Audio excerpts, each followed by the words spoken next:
He was already in the middle of carving up my bonus when I entered his office holding a muffin, lemon poppy seed, from a grocery store, probably a day old. It was his birthday, as noted on the calendar I was responsible for, and I put on a smile as if I actually cared. "For the gentleman who signs our paychecks," I offered. He chuckled, a sound like a jammed-up sink disposal, and gestured to the chair. "Take a seat. I have something interesting for you." What he had was a printout of my performance numbers for the quarter, marked up with highlighters, underlines, and various colors. I had personally brought in 61% of the firm's total revenue for that period, yet, for some reason, my official credit was only 41%, and my most significant account, it had been reclassified to shared credit, with Brennan, naturally. "So," he started, slicing the muffin with a cheap plastic knife, "finance informed me your commission will be on hold while we sort out a few discrepancies." His mouth was crammed with muffin as he added, "The legal team wants to tighten up the contract wording. You know the drill." I just smiled, because I certainly did know the drill. 3 months prior, I had located the specific clause, the hidden exit, the escape route, buried deep within the renewal agreement for our company's most valuable client, a clause I had personally hammered out over 3 consecutive weekends, while my manager was off on a golf trip to foster synergy. Clause 14B, detailing the transition of the primary contact, rendered the renewal non-binding until a new representative officially took on the contractual duties. In simple terms, if I were no longer their point person, the contract would be suspended, forcing them to reevaluate who they wanted to work with. But I kept all of that to myself at that moment. Instead, I focused on a crumb of muffin clinging to his lip, looking like a speck of dried blood. I said, "I'm confident it will all get sorted out." Then I made my excuses, returned to my desk, and composed 2 emails. The first went to my lawyer. The second went to the client's CEO.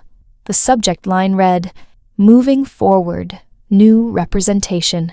You see, while finance was forgetting my commission, I had been constructing something they hadn't even thought to look for.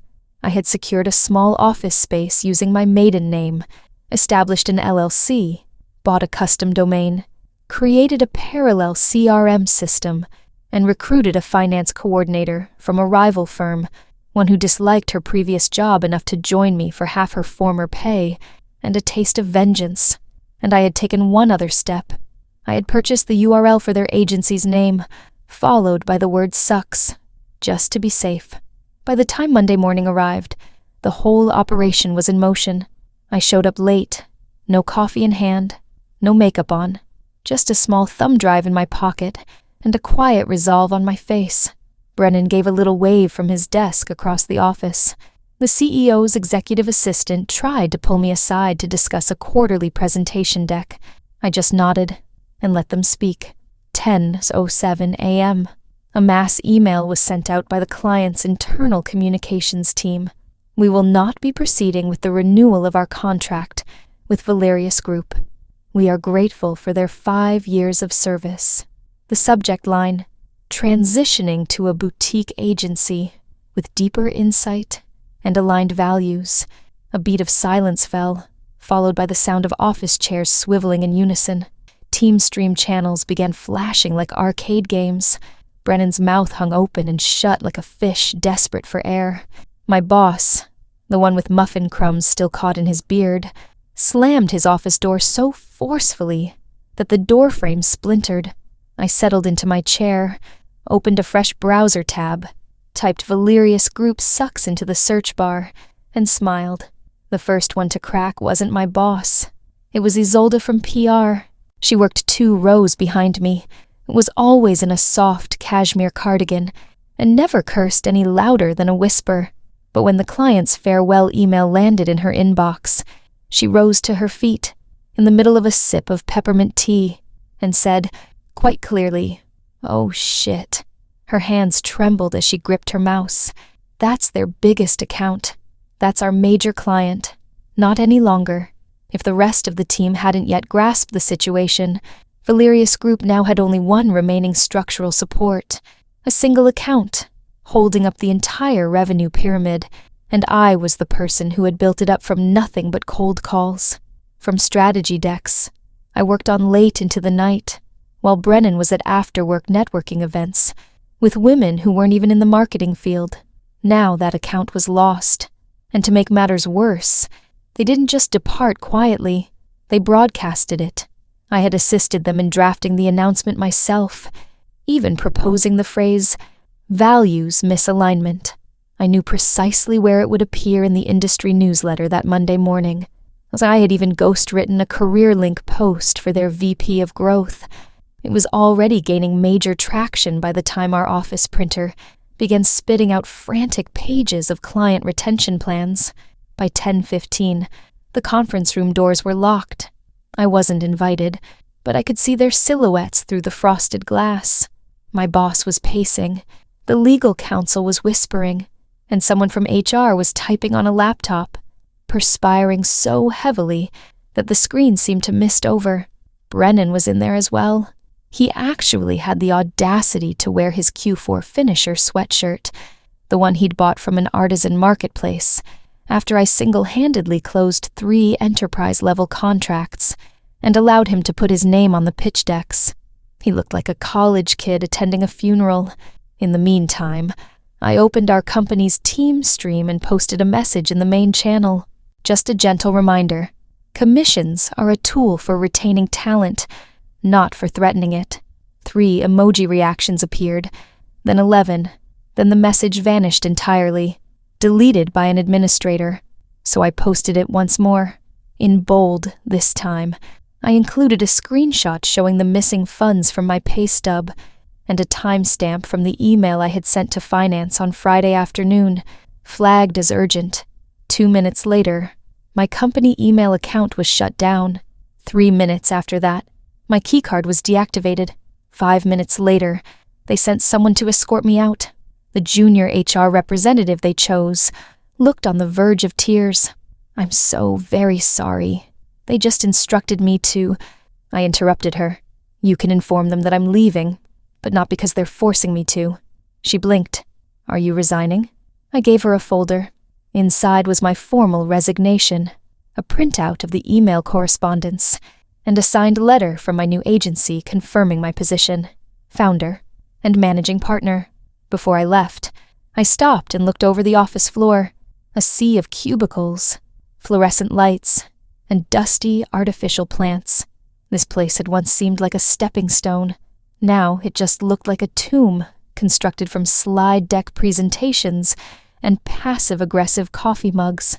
I walked away without a second glance, because the best part was still to come. They were still unaware of who else was coming with me. On Tuesday morning, I awoke to 37 unread messages. 5 were from CareerLink, 16 were from former colleagues, and 1 was from a college friend I hadn't heard from in 8 years, who suddenly wanted to grab coffee and discuss career changes. The rest were from clients. Most were hesitant.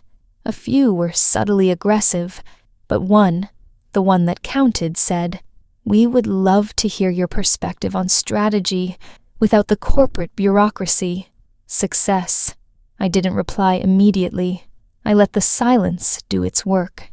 Because while Valerius was busy trying to patch the leaks in their sinking vessel, I was already lining up the lifeboats. And each of those lifeboats bore a striking resemblance to a 6-figure contract. But let's go back for a moment. During my time at Valerius, I wasn't just generating revenue. I was cultivating loyalty, quietly and with purpose. I never made adversaries of the administrative assistants, never condescended to the interns. I made sure to share credit with the designers and sent thank you notes to junior analysts. Not because I'm some kind of workplace saint, but because I saw what was on the horizon. I needed people to remember who had treated them with basic human decency when the time for a reckoning arrived. So, when I departed, they came with me. Seth was the first, the data specialist who had once resolved an analytics error at 2 a.m., while the CMO was shouting about dashboard performance. He contacted me that same night. I'm tired of taking the blame for other people's deceptions. Where can I send my resume? Then came Zola from the strategy department. Then Thea, the copywriter. Then, in a stroke of beautiful poetic justice, 3 clients. All of them conveyed the same message. We didn't know you were the one keeping everything afloat. And they were correct, because Valerius never grasped that while Brennan was out on the golf course with potential clients, I was learning the names of their spouses, their preferred brand of bourbon, the specific date their child was accepted into Dartmouth College. Valerius was selling data points. I was forging relationships. By Thursday, my agency, not even a week old, had its first set of signed contracts, a shared CloudShare folder, a TeamStream workspace, and a graphic designer in Croatia who charged $12 an hour and made our launch materials look like we had been in business for a decade. Meanwhile, the Valerius Group's website went eerily silent. Their list of clients disappeared. Their blog was erased. And that's when the final blow landed. An anonymous Chirpwire account with a pixelated frog for a profile picture published a thread with the title, "How to Tank Your Agency's Reputation in 90 Days. A Tale of Greed, Gaslighting, and a Girl Who Refused to Be Silenced." The thread included screenshots of TeamStream conversations, commission arguments, and emails from HR that were marked "Flag for Delay." It concluded with a direct link to my agency's website. By lunchtime, the thread had garnered 40,000 likes. By 2 p.m., my phone rang with a number I didn't recognize. It was the CEO's executive assistant. She wasn't calling to ask me to return. She simply said, "They are in full-blown crisis mode. Brennan is crying in the supply closet, and legal is in a panic. I would like to apply for a position at your agency." I stared at my phone, took a sip of wine, and replied, "We'll be in contact by Friday." They were hemorrhaging in the public eye. A thread appeared on the subforum Art Adcraft titled, "Has anyone else had experience with Valerius Group? Or is it just my experience?" The responses were scathing. They used to be brilliant, but now it's just a mess of frat boy chaos. I was there for 11 months. I'm still waiting for my final paycheck. Their biggest client left them last week. It's no surprise. Yeah, the word is their head of enterprise quit and took half the agency with her. That last comment received 1.2K upvotes in just 6 hours, but the real damage came when the ad ledger called. Not me, but them. One of their journalists had been browsing CareerLink and had noticed that half of their employees now displayed open to work banners. The article was published on Saturday morning. What happens when you devalue your top talent? The silent implosion of Valerius Group. It was on the front page, a full-length feature, no subscription required. There was a grainy photograph of my former boss, caught mid-blink at a conference back in 21. The sub-headline was merciless. Sources indicate the firm neglected to properly compensate the very executive who was responsible for its most significant accounts, and who has now established a competing boutique agency that is attracting former Valerius clients in droves. They didn't mention my name, but everyone knew who they were talking about. Meanwhile, I was already handling 3 new contracts with clients who, in the past, would have required 3 levels of management approval just to request Q4 data. Now, I was getting direct messages on TeamStream, late-night texts. "You're a lifesaver. We should have left them ages ago. You make us feel like a top priority again." But the most satisfying message of all came from Brennan. He sent me an email, an actual email, as if it were still 2015. "Hey, look, I know we had our issues, but I thought maybe we could grab a drink sometime. No, you've got real momentum, and I'm confident you'll land on your feet. I was thinking we could discuss partnering up." I didn't bother to reply. Instead, I forwarded his email to my team with the subject line, "Team Building Activity. Identify the parasite." Thea responded with a gif of a squirrel gnawing on a wire. Zola simply wrote, blocked. But then something unforeseen occurred. An envelope showed up at my apartment with no return address. Inside was a handwritten note on Valerius Group letterhead and a check for $38,200, the exact amount they had forgotten from my payroll. The note said, "We trust. This resolves any unresolved issues. We wish you the best." I looked at the check, but didn't deposit it. Not right away. I had a better idea for it.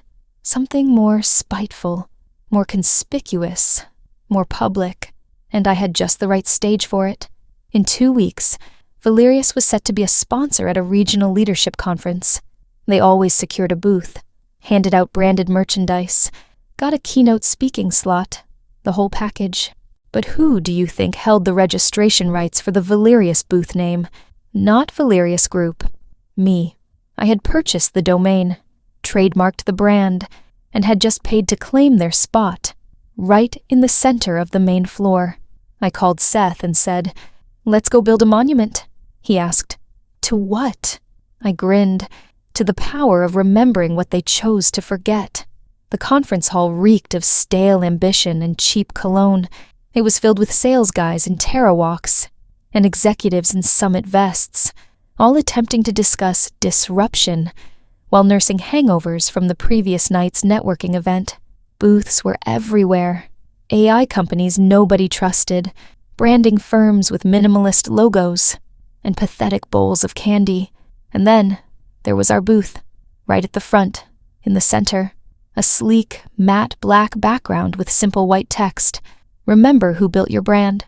No flashy screens, no scannable codes, just a powerful presence. We weren't giving away pens. We were giving away pay stubs. They were fake, of course, but designed to perfectly mimic the Valerius payroll system. Each one had a stamp that read, "Commission, $0 and 0 cents. Status, under review." The expressions on people's faces were priceless. Thea stood at the table wearing sunglasses, looking like a security detail. Seth had a video playing on a loop titled "Case Studies in Corporate Amnesia." It displayed time-lapse visuals of client accounts moving from legacy firms to ours. Every 5 seconds, another company icon made the switch. The final slide read, "We don't poach. We rescue." Around midday, the atmosphere in the room changed. The Valerius executive team finally made their entrance. You could almost smell their desperation before you saw their matching polo shirts. Brennan saw me first, his face contorted in that involuntary way, as if he'd just bitten down on a piece of tinfoil. He leaned in to whisper something to the man beside him, like he was recounting a golf story. Then he tried to act nonchalant, walking past our booth as if he hadn't noticed, but his eyes were screaming. Next came my former boss. No muffin this time, just a jaw clenched so tightly it seemed on the verge of shattering. He came to an abrupt halt when he saw the backdrop, the tagline, the pile of pay stubs, and then, to his utter dismay, he saw her, the VP of operations from their largest former client, standing there, talking with me, laughing. We weren't even discussing business, just our dogs and a shared love for bourbon, but the image itself was devastating. He started walking towards us, looking like he was about to make a scene. I recognized it in his posture, that rigid, self-important corporate stride of a man who knows he can't raise his voice, but desperately wants to tear something apart. He started walking towards us, looking like he was about to make a scene. I could see it in his walk, that stiff, each swallowed corporate march of a man who knows he can't yell, but wants to rip something out by the root. I got there first. "Hey, Marcus," I called out. He stopped in his tracks. His gaze darted between me and the VP. I smiled. "Oh, I was hoping you'd come by. We actually have something for you." I handed him one of the imitation pay stubs. He took it instinctively, the reflex of a man accustomed to being in control. He looked down, read it, and froze, for just long enough for the cameras to capture it, because what he wasn't aware of was that we had hired 2 photographers. One was posing as a journalist. The other was part of the conference's official media crew, that picture of Marcus Ford holding a $0 commission slip. standing in front of a booth that was once his, spread like a contagion. It turned into a meme in less than 48 hours. The caption read, "When you forget to pay her, but she remembers everything." That weekend, our website went down, overwhelmed with traffic. We had to upgrade our server capacity twice. By Monday, 6 more potential clients had booked introductory meetings, and Brennan published a CareerLink article titled, "True Leadership is Knowing When to Surrender," accompanied by a picture of himself hiking alone. Nobody liked it, except for his mother. Monday morning, my phone buzzed long before dawn. It was Seth. "Are you up? You need to check your email, Chirpwire, and Teamstream. Actually, just prepare yourself." I sat up, my heart pounding like a drum. I opened my email. The subject was, "Confidential Valerius leak. Do not share." Attached was a compressed folder. The sender was anonymous, from a disposable email address, but the message was clear enough. They were trying to make you the scapegoat. "I thought you should know what they're saying in private." I held my breath for a moment, then moved the folder to a secure, isolated environment to open it. What I discovered next was both sickening and exhilarating. Presentations, audio recordings of meetings, internal memos from the executive Teamstream channel.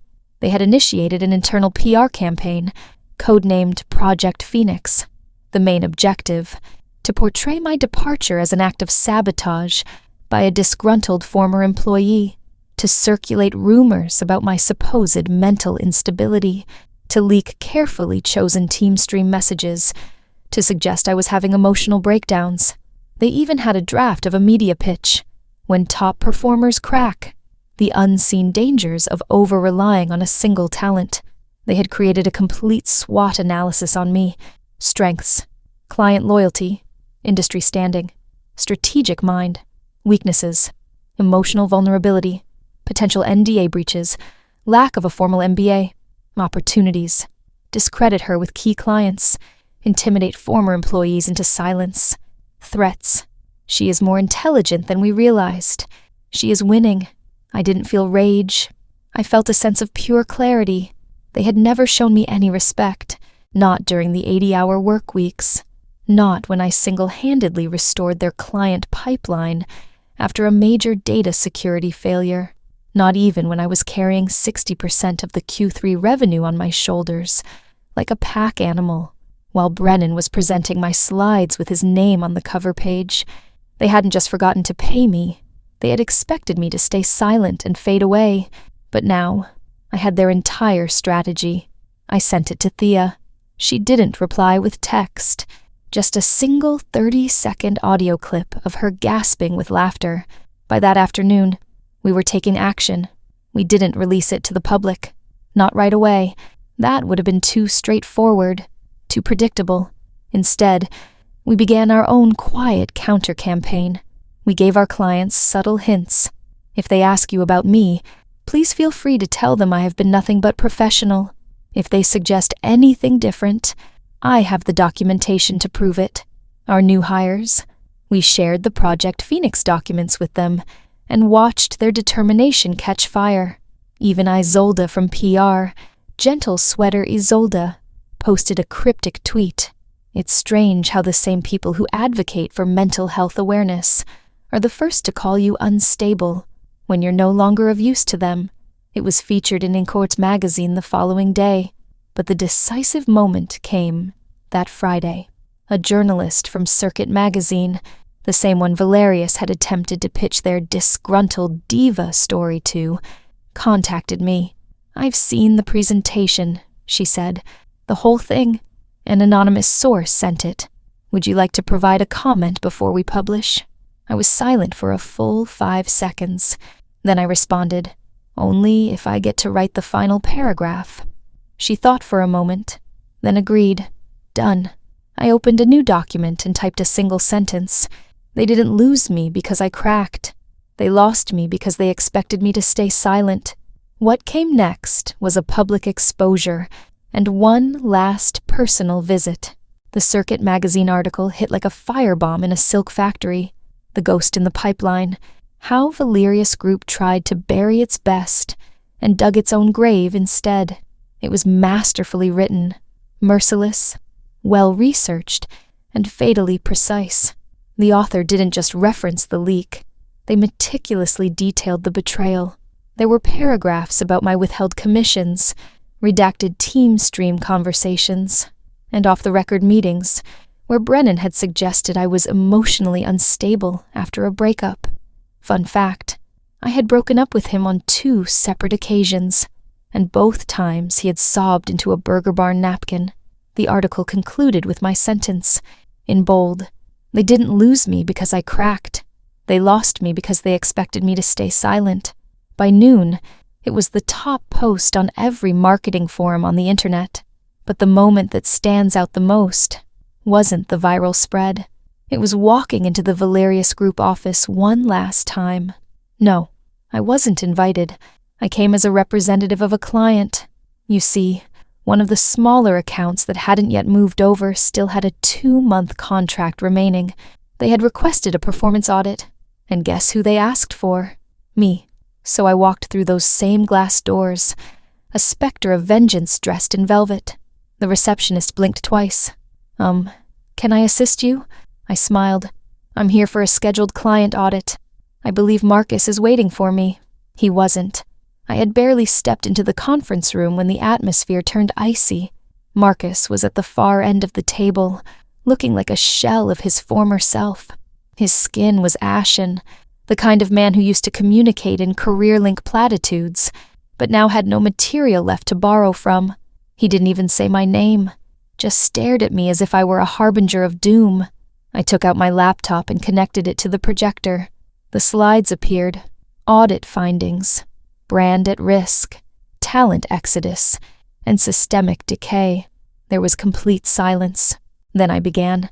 Slide after slide, I detailed the catastrophic bleeding, the departure of 7 key accounts, employee attrition at 38% and still climbing, social media sentiment charts showing a steep decline after the Circuit magazine piece, recruitment messages being ignored across the board. Marcus tried to cut in on the 6th slide. I didn't give him the chance. "I'm not here for your input," I stated. "This isn't a collaborative session. It's a post-mortem. You could have heard a pin drop." And then I revealed the final slide. It was just one sentence. "Don't set fire to bridges you forgot I helped you construct." I closed my laptop. I stood, pushed my chair back in. The client has asked me to take over their account at the end of this quarter. If you require assistance with the handover, have Brennan send me an email, assuming he's still employed here. And then I departed. No dramatic exit, just silence, and the faint click of my heels on the marble floor they once told me I should feel privileged to walk on. The following day, the client made the switch ahead of schedule. 2 more followed in their wake, and then the other dominoes began to topple, one after another. 2 weeks later, I received a calendar invitation I hadn't anticipated. Industry Leadership Panel, Female Founders on the Rise. The host was the same conference that had once given Valerius the headline spot. A note was included. "We would be honored to have you share your story. The keynote speaker position has just become available." I didn't need to ask who had withdrawn. I already knew. The name Valerius was now being whispered like a horror story, a warning that agency heads would murmur in restrooms as if it were a contagious disease. Every day, a new person would reach out discreetly, admitting they had nearly taken a job there, that they were relieved they had held off, that they had always sensed I was the real driving force. And then, the final support crumbled. A tweet from a junior analyst at Valerius went viral, posted anonymously, with just their initials. They instructed me to falsify data to prevent a client from realizing we had lost their funding. I resigned. The next day, I received a job offer from the woman they had labeled as unstable. It was the best decision of my life. Attached was a screenshot of her job offer. From me, the agency I founded now employed 15 people, served 7 clients, and had a 6-month waiting list for new business. I compensated every single one of them above the industry standard, gave them a 5% share of the profits, unlimited paid time off, and even provided stipends for therapy. Why? Because I remember how it felt to be manipulated into believing I was being unreasonable just for demanding what I had rightfully earned. I remember the condescending, "Oops, finance must have missed you again" smiles. I remember being told by a room full of men in summit vests that I didn't have executive presence, right after I had secured a $3.2 million contract. And I remember the muffin, that pathetic store-bought muffin they gave me in place of a bonus, while they whispered about finding a more scalable solution. So, I took the $38,200 check they eventually sent me, months behind schedule, and I cashed it. Then, I divided it equally among my employees as a forget-me-not bonus. The memo on the direct deposit slip was the same for everyone, for all the times you were overlooked, until now. And as for me, I marked the occasion in the only manner that seemed appropriate. I purchased the very conference table that Valerius Group used for all their high-level strategy sessions. Not a copy. The actual table. It turns out that when your office lease is terminated, your furniture gets sold at auction. It now sits in our new headquarters. It has been refinished, made stronger. It now sits in our new headquarters, refinished, stronger, with a quiet inscription carved underneath, just large enough to be felt when you trace your fingers along the wood grain. She remembered everything, and I do. I always will.